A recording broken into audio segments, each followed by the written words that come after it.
Most of this is pretty simple, because you're already keeping house and you're already cooking. Cleanliness is the biggest thing, and being careful how you, store your food, and how you, make your food when you get ready to eat. And the first thing they have on the list, which we're gonna go over, is keep food separated. And this was one thing that was kinda hard for me to get used to, but you know how you go to the grocery store, and you just shove stuff in the refrigerator? That's not right. I didn't know that, but it's not right, I know that now. Because if you put chicken or turkey or any kind of meat on an upper shelf, and then you put anything at all below it, and any of that juice leaks down on it, then it's contaminated. So the best place to put your chicken and turkey, and your raw meats is next to the bottom shelf. If you have seafoods, they recommend that you put those, they recommend that you put those next to the bottom shelf. I think it's Sarah does not like seafood. Is it working? Like seafood? Oh. Chicken? See what? I'm sorry? Who doesn't like seafood? Sarah was making a face, but she's making a face at this. But she does like seafood. Okay, so it says here, that you're better off to keep it in plastic bags or, plastic containers, and then keep it in the main compartment of the refrigerator, because you do wanna keep it cool, okay? And then whenever you pull it out to cook it, you need to cook it all the way through, which is where your meat thermometer comes in handy. Most of your meat should be at 160. If you're gonna hold them out for any length of time, which you shouldn't hold them for more than 2 hours, you should hold them at 140, nothing below that, because after that, between 40 and 140 is a good chance for all the bacteria to start growing. That And actually makes safety? you sick. It's on your papers.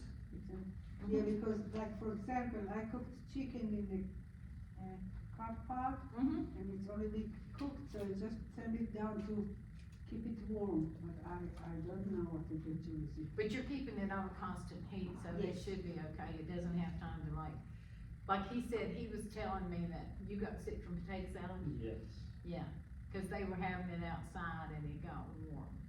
It's the mayonnaise, I know, It's the- I yeah, it's the had the mayonnaise. same, I got so sick from it, also, establishment does not exist anymore, so it doesn't matter. And each time I go to, like, fairs or where they have food outside, I go crazy when I see the mayonnaise outside. Sometimes I put it in ice buckets, and I get other places, I open my mouth. You know. Well, you're better to open your mouth than you are to get sick, because food poison is nothing. Oh, no, there's places that they don't have it in ice. Oh. I just cut it out, I just took it out from the refrigerator. I don't do that. I really try not to eat mayonnaise in the summer. I wouldn't eat it either, but that is the next thing coming up. It says keep it out of the food danger zone, which I just talked about that. It's between 40 and 140 degrees. Keep hot foods hot and cold foods cold, and that's where you said you just left it on warm. If it's supposed to be hot, keep it hot. And if it's supposed to be cold, keep it cold. So if you had like a crock pot, okay, and you cooked it for 8 hours and it's hot, can you put it on warm for a length amount of time? You can hold it until it drops down below 140. Okay. And then after that, they recommend that you put it in the refrigerator and cool it. Okay. Either that or heat it back up to 160. No heated back? Yes, you can heat it back up, as long as you heat it back up to 160 or above. I'll go home and check, I'll go home and check with my new gadget, because the one gadget I need to get batteries. Oh, so you have a digital?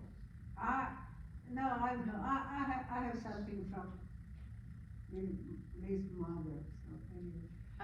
About, okay, putting it in, are you going to get it? I don't want to jump before you. No, you go ahead, if you got a question or something, we'll go over it. Putting back, you done eating, putting it back in the refrigerator, the hot food. The hot food. Do you need to let it cool on the counter? Normally you don't, it used to be that they would say that you had to let it cool down to a temperature before you put it in there, but now they're saying the sooner you can get it back in there, the better off you are. They just recommend that you don't put it beside of anything that's already in the refrigerator that's supposed to stay cold, cause it will warm it up some. Okay, so that's what I used to do. In fact, right now, I'm putting meats straight in the freezer. And when I want to eat it, I'll pull it out and warm it up and you'll tell me if it's good or not, because if let's say the next day I'm not going to eat the chicken, for me, I cannot eat chicken that is stewed like that for a while, but in general, I don't know when I'm going to eat the chicken, let's say my husband, so I rather put it in the freezer and warm it up the next day to eat. But then I was talking to my daughter-in-law, she knows everything, okay? Okay. So she said if you put something hot in the refrigerator, if you bring the refrigerator temperature high. It will raise it some, but you're cooling that, and don't be sure it doesn't touch the stuff that's already in there that's cold. Because now well, it's just like we said before, when it drops down below, say it's meat, when it gets down below 140, but it's above 40, then bacteria is starting to grow. That's the prime time for bacteria to grow. Between 40 and 140? Between 40 and 140. So that's what they're saying. So if it's, say you're eating supper, and you've had that chicken out, and it's dropped below 140, then although it feels warm to you or feels hot, it's okay to put it in that refrigerator, okay? They're also saying, and we'll get to that, they're also saying in here, don't keep anything out more than 2 hours. Hold it out more than 2 hours. Oh, Yeah, you know, like on the if counter. you're serving or something, it's, yeah. Yeah, I'll tell her that's tomorrow and see what she's saying. I'm his wife, she's really a good cook, so, And I'm not saying that she's wrong, I'm just saying this is what the CDC recommends. CDC. I'll tell her CDC said, and Gail. Well, you got your papers, you can Yeah, say, I right know. there it is, Said, it's red. "Dear Sophia," I've got it right here. Okay, and it also says, the perishable foods, like you said, you put them in, cooked rice and leftovers within 2 hours. And, like if you're bringing it from your daughter-in-law's house or something, and it's real hot outside, if it's been exposed for more than, to 90 degrees, then don't leave it out more than an hour. And that's what gets everybody at these cookouts, cause it's more than 90 degrees, and it's out there for 2 or 3 hours sometimes. But you're not supposed to leave it out more than an hour. And 90 degrees up. Of course, when I go outside, I put all mine in, like bowls of ice and stuff to keep it cold. I also have cooler bags in the car, like when I go to the grocery store. Yeah, I use those in the I'll summertime too. tell them to put the frozen and the cold in those bags, and then the rest in other bags. Just remember which bag are you putting your poultry and your meat in, and don't use it for your yogurt and stuff. You're gonna have to run on your bags. Frozen, Well, if it gets warm enough in that car though, it can still get chicken especially gets Frozen? runny. Frozen? If it gets warm enough in the car or Well, you know, yeah. okay, that's okay, from Food City to my house, it's not that far. Yeah. Or from the farmer's market. But like some people will go, I don't know why, but they go to the grocery store first and then they do the rest of their running around their errands and stuff. And it's like, you're hauling those groceries all over creation, which is not good in the summer, especially in the summer. So, okay. Use pasteurized eggs for dishes containing raw eggs, and that's not Tara's eggs. Sorry. What? Yeah. Pasteurized eggs, that's like the eggs that are processed at the store. Egg lemons? Yeah, any eggs that are processed at the store has to be pasteurized. Oh. But like if you're buying them from an individual person or something, they're not, you don't pasteurize yours, do you? Yeah, they're not pasteurized, so they're saying not to use that for anything in eggnog, like if you're making homemade eggnog, anything where you would use raw eggs. You would put raw eggs out, anything like Never that. mind, I'm not eating raw eggs. How do you pasteurize eggs? I have asked 2 different people and I have not found out how, and you can't find it on the internet either, cause I've looked, I don't know how. I guess must be a company secret. But my husband worked in a chicken house for several years when he was a young man, and I said, did y'all ever pasteurize eggs? And he said, no. So, they must do it after it gets to the factory. Yeah. But I have no clue how they pasteurize them and don't, cook them. Yeah. They also recommend that you don't eat over easy or soft scrambled egg either, and that's one of my favorites. No, mine has to be dry. And, oh, you like the hard, what my father-in-law called the hard egg? Yeah. Okay. In fact, I was in Food City, I was really hungry, I wanted something to eat, and I asked her, can you dry my egg a little more, please? So she just took my portion, took it back, and did what she did. Take it back, Oh, and I guess it's just up to us. okay. And it recommends do not eat raw dough or batter, and I'll have to say I'm guilty of that, I've licked that bowl a lot of times. Oh, yeah. And now they put it in ice cream. Yeah. So I'm assuming if it's 40 degrees or below, which ice cream has to be, then it must be safe. Cause they put cookie dough in ice cream now. Yeah. Well, what about the cookie dough, like Pillsbury cookie dough that comes from the freezer and they're the little blocks, and you put them on the sheet paper? Is that safe to eat? Yes, after you cook it in the cookie. You just want me to say yes, okay. Yes, Sarah, that's safe to eat. But no. Man, I don't know. But you can get cookie dough if you use heat treated flour and pasteurized eggs or no eggs, you can eat it that way. Okay, so heat treated flour. What's heat treated flour? Heat treated flour, from what I can gather, is flour that has been almost scorched, and I think they use it in some of these specialty breads and things. I've never seen heat treated flour. Never heard of it. Me either, till now. So, I don't know if you would go to a specialty store to buy it, or how you would get it. Can you like nip it in the microwave for some I don't know. seconds? I don't know. Guess we I know you can scorch it in a pot. You can take flour and scorch it in a pot.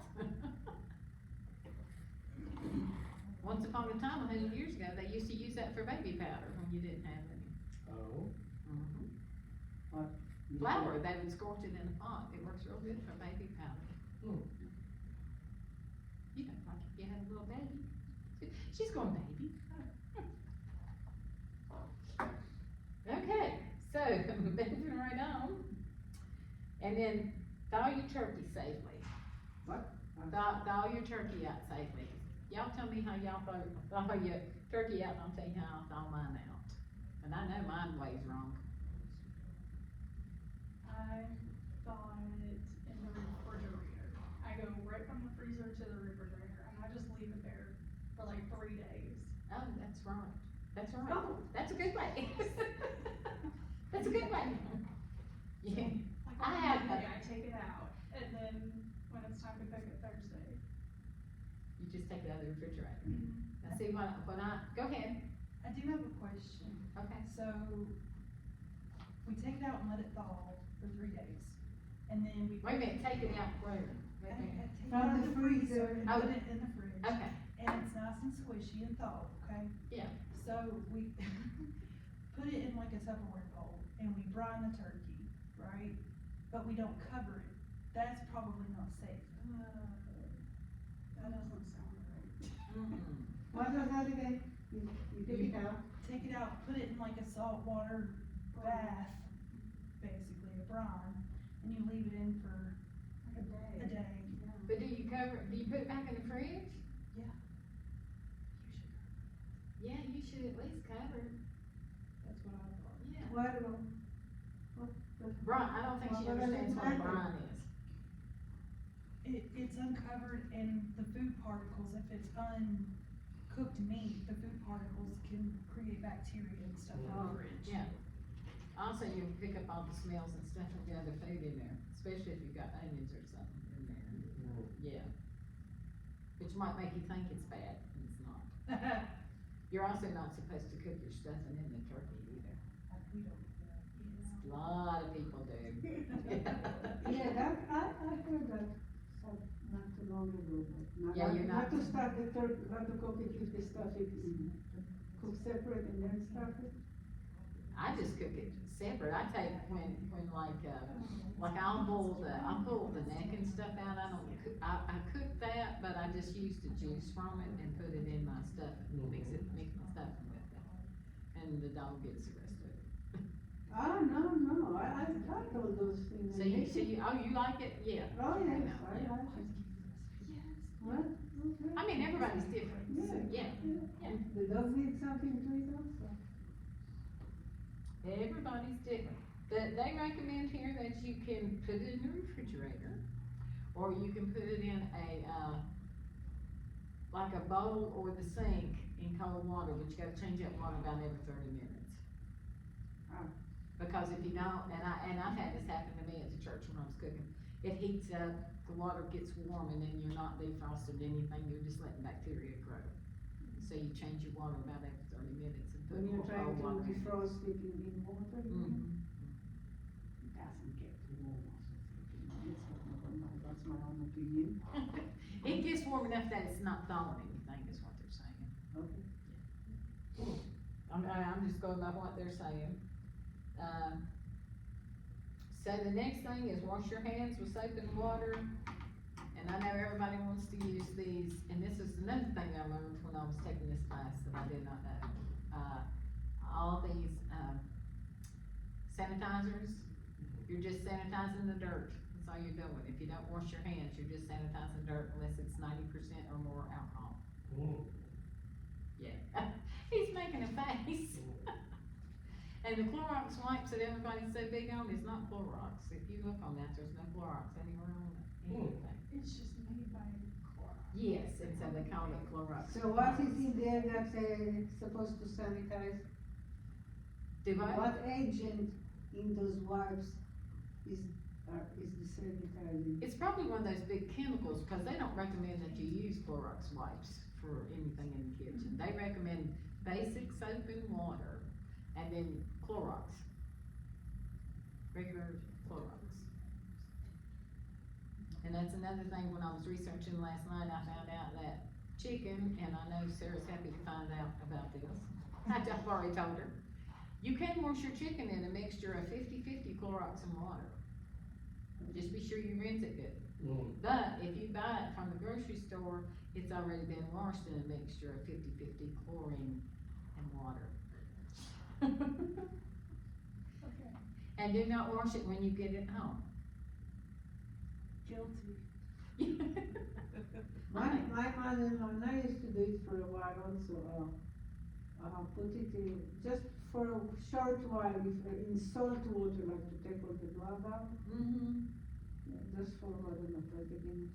Yeah, we used to do venison that way too, especially after it was killed. But you're not supposed to, but we used to growing up. That's why I said, a lot of this has changed, and it makes you wonder where they come from, with these ideas, but then again, it's like, I was talking with Tatiana earlier, I think some of this is just for people who never clean the kitchen and never wipe anything down, or wipe anything off, or, you know, and then when they get sick, they blame it on something else. And basically, it's just where they didn't clean. They didn't sanitize. But they want you to wash your hands before, during, and after preparing food, before eating the food, after handling the pet food or the pet treats or touching the pets, after using the toilet, after changing diapers or cleaning up a child who has used the toilet, after touching garbage, before and after caring for somebody who is sick.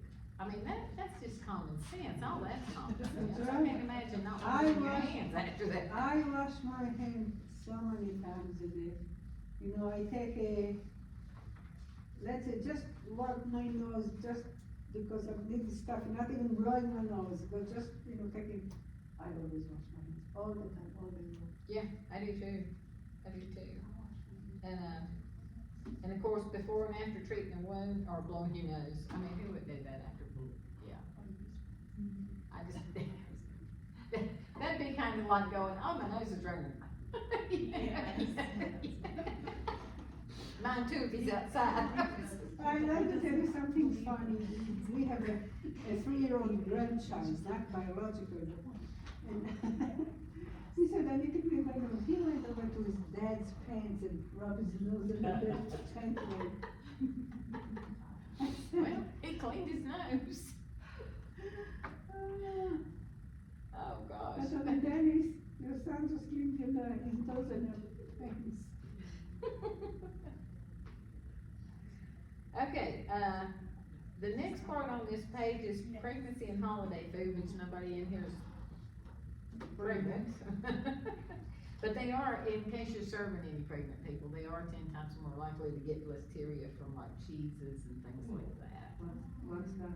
Listeria is another bacterial disease that's mostly caused by dairy products. And they're saying that it can be very harmful or fatal to the unborn child. So, I'm learning right along with y'all, cause I did not know a lot of this. But, and the soft cheeses are brie, which brie is real, how can I say, real popular during the Christmas holidays. Everybody yeah. eats brie and Put it in crackers. a puff pastry. But yeah, that's what I'm saying. Yes. So yeah, so if y'all know anybody that's pregnant, or feta, or goat cheese, or the blue vein cheese. Yeah. Is that how you say that, feta? I don't, Feta. feta. Better. I don't eat that stuff, so. That's why we don't eat. I don't know what to ask for. It says processed cheeses, cream cheese, mozzarella, and hard cheeses are safer choices. They also recommend you don't eat, unpasteurized, drink unpasteurized or raw apple cider, or honey. But raw honey has the best, I've always been told that raw honey has the best, immunity agents in it, so if you cook it, you lose more.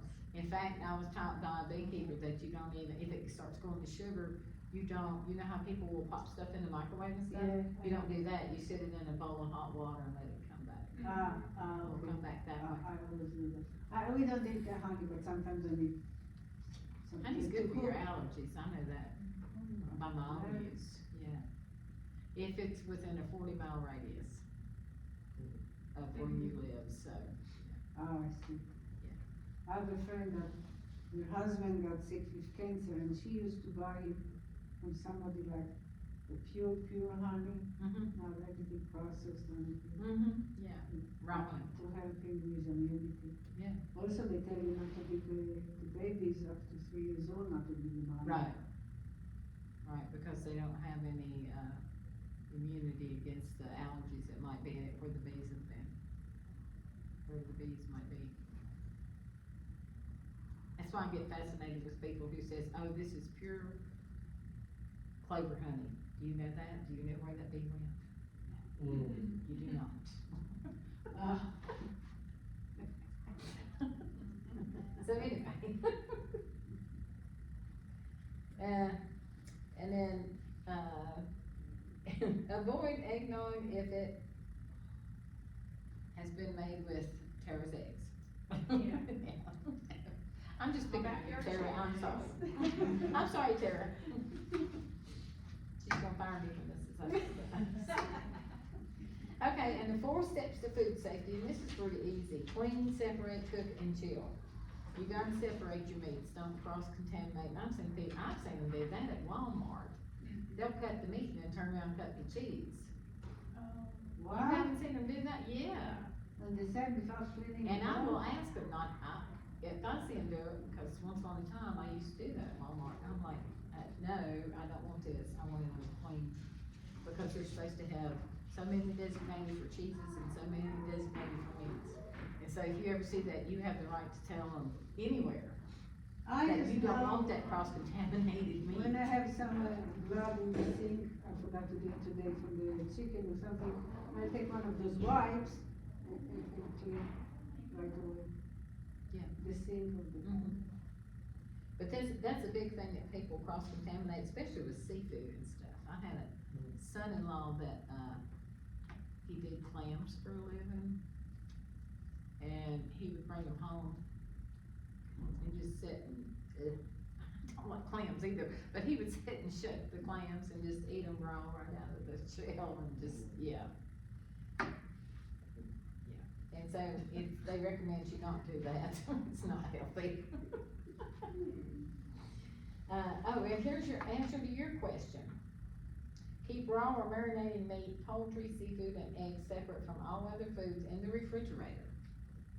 Store raw meat, poultry, and seafood in sealed containers or wrap them securely so the juices don't leak onto other foods.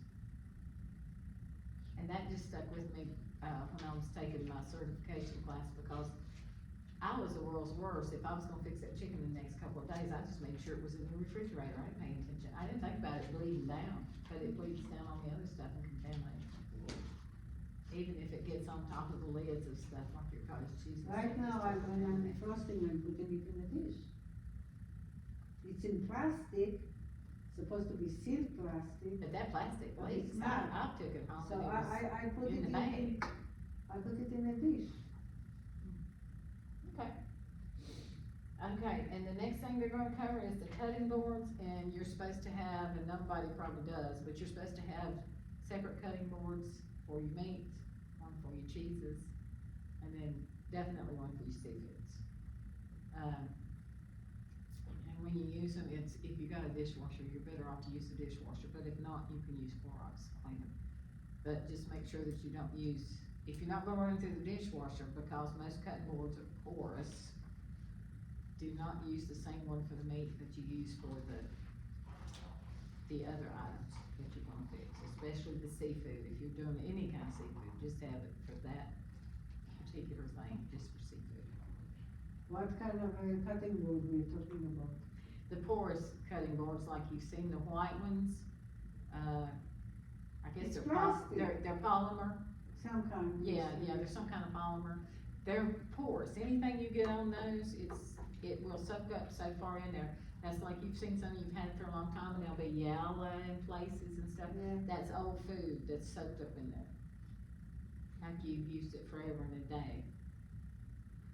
So, Yeah, I guess I need to go and get some new cutting boards. I'm going to the dollar store, that's a good time. the to dollar go. store has some good ones that are not real thick cutting boards, but now I've got a set that I've even, and it says heat proof, and they work for that too, and they look like a thin piece of plastic.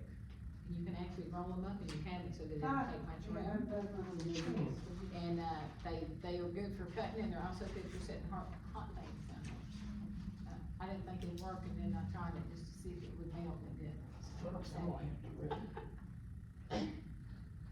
Bye, Bye-bye. take care. You gotta leave? Yeah, Okay, well, I'm glad you came. thank you, I am too.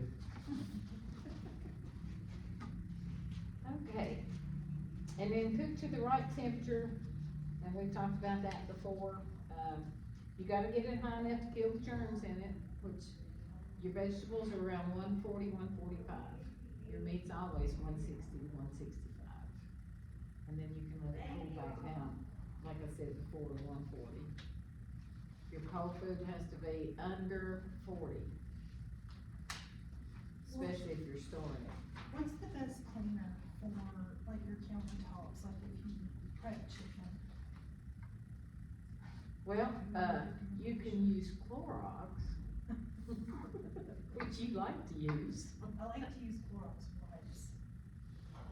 I don't know what's in those, so I don't know about those. They don't recommend those, don't we? Just read what it says there, maybe it says, what do they do? As long as it's got 90%, at least 90% of some kind of alcohol. I can't pronounce that, it's alcohol. Yeah, some kind of alcohol, Okay. as long as it's 90%.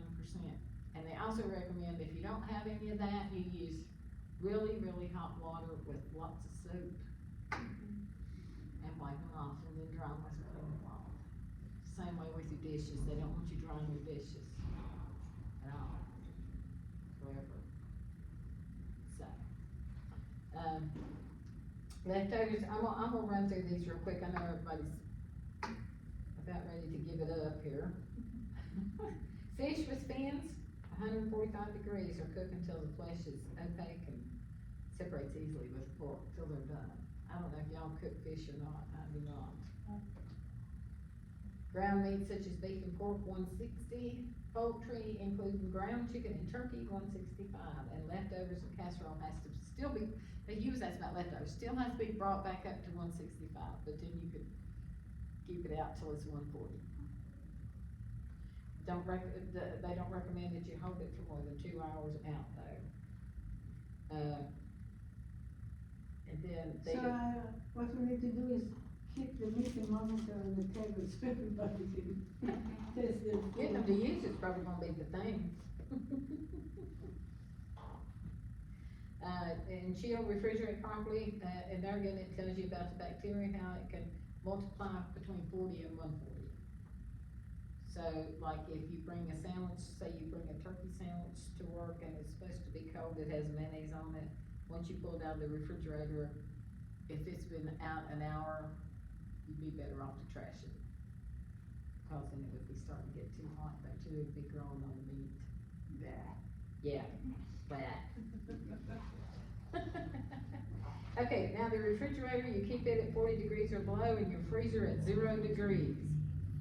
I have one of these in my both refrigerators and my freezer. And when your power goes off, it goes crazy, so I'll tell you that now. But if you start warming up, you know, do something with your food. Just always be sure that you refrigerate everything. And then down here, it says refrigerate perishable food within 2 hours. And there again, there's the hot car, the picnic, or whatever.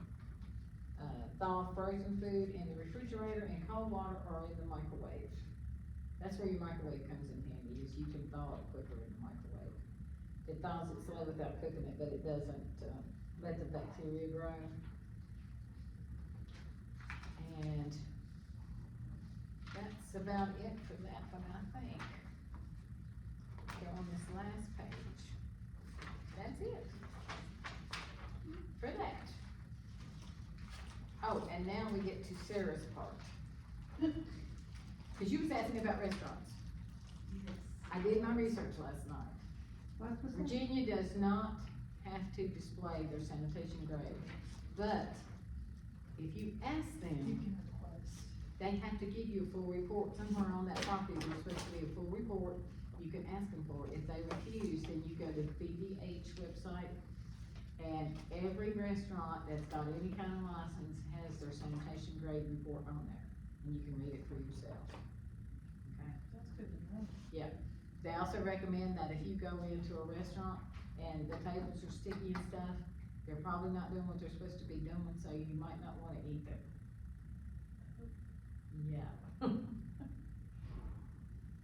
You know, if they are waiting on you and their uniforms look nasty, and I've done that before, they said you probably do not wanna eat there, because that's another big thing with the CDC is clean employees. Clean fingernails, clean hands, clean uniform, clean apron. I've seen some of these people, the apron could stand by itself. Yeah. I'm serious, they're so Yes. nasty, where they keep doing this, cause they recommend you not do this, you're supposed to have gloves on. So, I wanted you to know that, and they want, also, if you find anything like that, they want you to report it to me, because that's one of the ways that, they can go back, and you're not really, I've heard people say, well, I don't wanna turn them in because you're gonna shut them down. No, you're not. They will come and do the inspection, and when they do the inspection, they have 90 days to right what's wrong. And if they don't right what's wrong, they get fined, and they get another 45 days, and after that, then they get shut down. So it's better to do that than, what's it been, a year? But those 3 people died in Roanoke from hepatitis A, and that was at Wendy's. Because they were sick, they came to work, the place was not clean anyway, and so they just kept serving people. There was, 8 that got sick, that was hospitalized, and 3 that died. Just for a Wendy's burger. I mean, people, it's not worth it. It's really not. So, and that covers that. Has anybody got any questions for that? questions? Okay. All right, how to use the food thermometer. Everybody knows how to use it, right? No, you tell us. No? Okay. Well, let me open up one of these little bags. If I can open up the bag, I might be able to tell you. Oh, there it is. Oh, there's a regular device here. What? A regular, That's so you can set, that's so you can calibrate. That's what I was gonna do on YouTube, and it kinda got possessed. Oops. Rule number one, don't drop it on the floor. But this little thing here, this is a little wrench, okay? okay. And right under here, let's see if I'll come over there and show you. Okay. This little nut right here, Okay, okay? This will fit around it, okay. and so when this is off, like if you think it's off, then you can turn this and calibrate it until it comes back down to 35. Or you can take it all the way to 0, but you're better off at 35. Okay? So right now it's not on 35, right now it's on 72. Yeah, well, because it's picking up on the temperature in the room. That's a good thing, because you know it's working. Or you can put it in ice water. The tip. Yeah, the tip. No more than 2 inches down, but it's gotta be at least 2 inches down. There's a little notch right here. See the little notch? Whenever you're putting it in meat or anything, you gotta make sure that you're past that little notch right there. Okay, about, let's go. You don't have to be much past the notch, but they recommend you go that deep. So again, when do I, When it's not registered, like, okay, say you've had it a while, you're not sure whether it's working or not, and you get some meat out of the refrigerator, and you put it in the oven, and say you leave it there for about 30 minutes. If you're not sure this is working right, then you pull it out. If that oven's on 350, but you know it's not up to 350, then you can stab your meat, and then it will give you a range, and if you don't feel like that's right, then you can check it, or you can check it before you ever use it. That depends on the okay, individual. I think I've got another one, maybe I'm multifunction. Or, what I do a lot of times, if I'm cooking like 2 meats at the church or something, you can also shake them down, like they used to do the old thermometers, Oh, yes. like this, and you can shake them down and they'll drop down in different temperature. But that's what your little wrench is for, is to recalibrate it, okay? And that paper that I gave y'all tells you how to do it. It also tells you how to use it on your meats, okay? Whatever you do, the first couple of times before I learned how to use it, which was years ago, don't stick it to the bottom of the pan, because it's not gonna be right. It's just gonna tell you how hot the pan is, not how hot the meat is, okay? And don't stick it into The bone. poultry where it touches the bone, because that's too hot. Yeah, and don't necessarily stick it down in the center, you can stick it sideways from either side at a slant or something, but that, I've been told not to stick it straight down in there. And this one, it goes over and this is how you can check your accuracy on it, you can get some ice water and put it down in some ice water in your paper. Right there, it will tell you how to check it, Okay. okay? After 30 seconds, it should read 32 degrees. And then it will tell you how to calibrate it under the dial.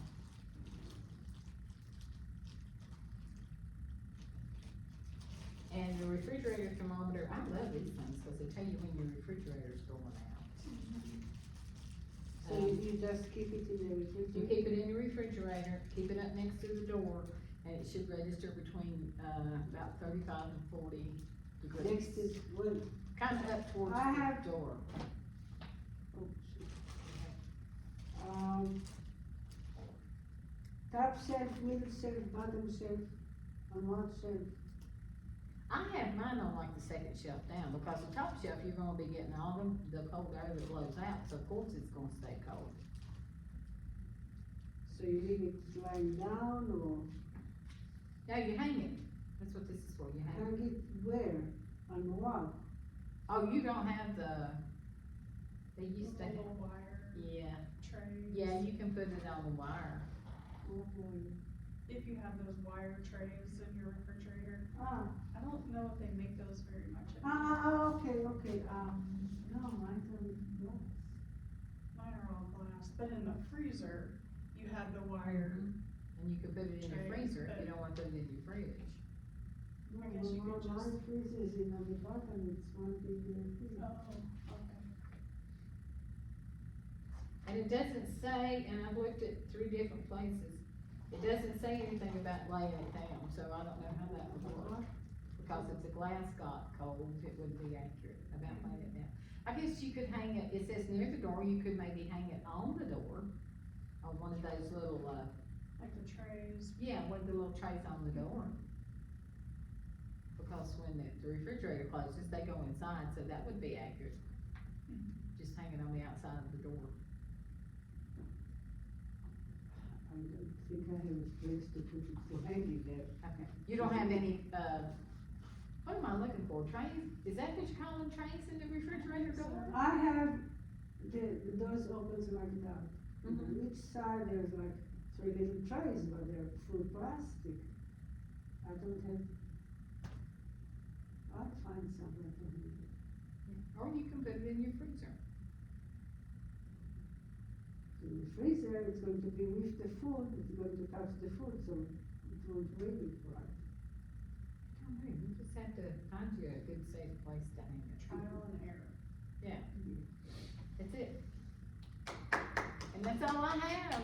Thanks, Gail. Thank you. I hope you enjoyed it, I hope you learned something. Well, I did. You know that your eggs are not good for egg I yolk. know. No, I had to speak to you about that, I apologize, I'm sorry. Hey, look. But you was the only thing I could think of not pasteurized, everybody I know buys their eggs at the store. Backyard chickens. No, I don't. You It's don't know? just if I run out, now that I know the See, I don't know if anybody's buying from, so we do, so. No, I used to go to the farmer's market and buy the farmer's market. Now I can go to the farmer's market online and then just go to Independence every Wednesday and pick up my order. Oh, You okay. go to the online of the